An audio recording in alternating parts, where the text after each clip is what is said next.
What's up guys, in this video, samahan nyo kaming pumunta sa lugar na napakaganda and bago lang sa pananaw namin. So ito pala yung dinaanan namin guys, papunta sa lugar na pupuntahan namin. Sobrang ang tataas ng mga puno at napakakapal ng fog. Before kasi kami umabot dito, umulan ng napakalakas nung nasa highway pa kami. At sobrang basa talaga namin. Sa sobrang ginaw, nanginginig ako habang kumukuha ng video na to. And namangha talaga ako sa lugar dito kasi napakaganda. And napaka-wrong turn vibes. Joke lang guys. Sa totoo lang guys, napakaganda talaga ng lugar na to kasi parang nasa ibang bansa ka. And mas maganda pa ito guys pag nakita niyo talaga to sa personal. At sa part naman dito na dinaanan namin guys, as you can see, napakaraming puno ng nyog and makapal din yung fog dito. But unlike dun sa unang dinaanan namin na napakaganda, ito naman maganda naman siya pero maraming mga nyog na nakakalat sa ibaba. And Pilipinas talaga yung vibes dito guys. Oh, face reveal muna guys. Sobrang saya ko talaga dito guys kasi nakapag-adventure ulit kami ni Chan and kasama niya pala yung mga pinsan niya, isang babae tsaka isang lalaki. Nakikita niyo naman guys sa mukha ko kung gaano ako kasaya kahit nanginginig na sa sobrang ginaw. And sa part dito guys, mas makapal yung fog dito. Mas makapal talaga yung fog sa personal guys, pero pag sa cellphone lang di masyado nakikita yung fog. Pakita ko muna sa inyo guys yung ganda ng lugar na to.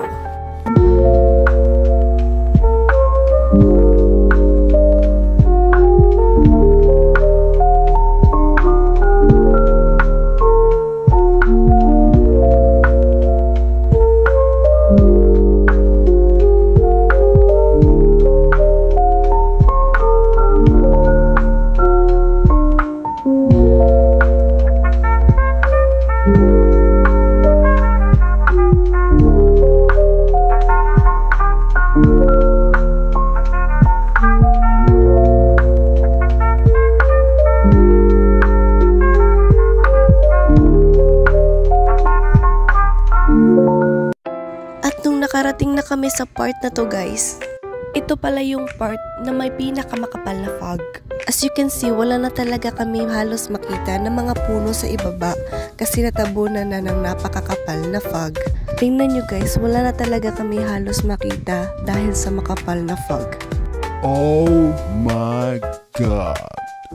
Sa sobrang pagod, nagpahinga muna kami dito saglit guys para ma-appreciate namin yung kagandahan ng lugar na to and makakuha na din ng mga pictures namin.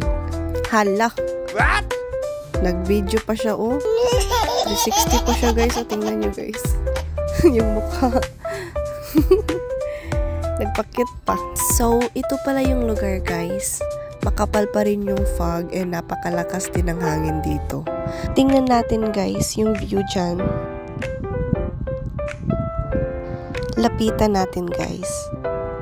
As you can see, fog pa rin yung nakikita namin. Pero napakaganda pa rin talaga. So babalik na pala kami sa pagbabiyahe guys kasi malapit na kaming makarating sa pupuntahan namin. And finally, sa ilang minuto naming pagbabiyahe ay nakarating na kami sa aming paroroonan. And napakaganda naman talaga ng falls na to guys. Napawi talaga lahat ng pagod namin nang makarating kami dito. Sabi nung kasama namin, may iaasol pa daw itong falls na to. Pero kasi umulan, kaya ganito yung kulay. And maganda pa rin naman yung kulay ng falls kahit umulan. And napakalamig din ng tubig dito sa falls na ito.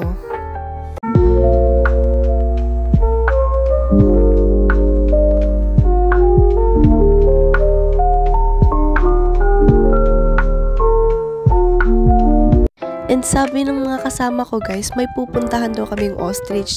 And nakala ko nagbibiro lang sila. Pero hindi. And meron talagang ostrich na napakalaki. Nung una, ayaw ko talagang lumapit kasi natatakot ako. Nalalakihan kasi ako sa ostrich. First time ko kasing makakita ng ostrich. And natatakot ako, baka kasi tumalon siya dyan sa bakod. Kasi naman nakikita nyo kung gaano kahaba yung legs niya. Pero di ko pinalampas. Nilapitan ko talaga yung ostrich. Pero di lang masyadong malapit. Baka kasi tokain niya ako. Pero in fairness, nung nilapitan ko yung ostrich, cute pala siya guys. So dito na pala magtatapos ang ating video. Thanks for watching guys!